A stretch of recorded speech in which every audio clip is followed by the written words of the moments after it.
What was that? What on earth? It's the Flash, the fastest man alive. Hello everyone, today we're going to be taking a look at this 6-inch DC Comics The Flash figure that I found at my local Dollar Tree. Yes, that's right. I found this guy at the Dollar Tree, and I gotta say, I am very pleased with him.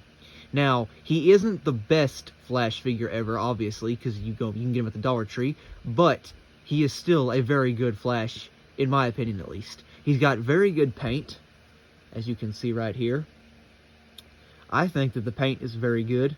Although the yellow, in the places that the yellow is applied, it does look a bit, well, a little bit splotchy in some spots. As you can see, the belt, there's a few little areas where it looks like the paint has either come off or wasn't applied properly, especially right there, that little area.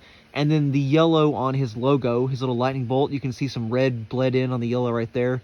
And then again at the top, and then you can see some bits of yellow right there that came off the circle. But you know what?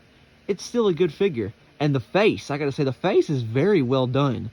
Like, I think that is a very good looking Flash. The eyes are well painted, the nose, the mouth, all of it is just so well done. And then on the sides of his head, of course, you've got the classic Flash little lightning bolts right there on the side. They look very nice as well. The yellow's done very nice on them. The back of the belt actually looks very good too. And we go down to the boots, as you can see right here. The boots, they've done them very well as well. Although these big slits down the side are kind of distracting. You can kind of tell that the paint was a bit, I don't know, not too well on the sides of the boots. You can see some red coming through and whatnot, but still, it's a nice figure, very nice figure.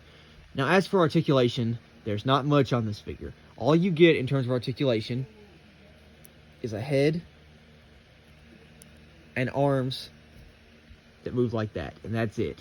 There's no waist articulation, there's no ab crunch, there's no knees, there's no thigh, there's nothing. You just get arms and head. But you know what? For a figure from the Dollar Tree, I'd say that's all you need. Especially because it was a cheap figure, and like I said, it's from the Dollar Tree, and it's just something to keep the kids entertained, you know, something you can give someone who's a fan of the Flash, give it to your kids, or if you just want a Flash figure to play with yourself, this is definitely a great figure for that. And real quick, we'll go ahead and do a size comparison. Like I said, he's 6 inches, so he'll scale up very nicely next to... Oh, camera's falling over. Oops. Let me see if I can fix it. There we go. He scales up very nicely to the 6-inch Spin Master David Corenswet Superman, so you can have these two face off and do other stuff.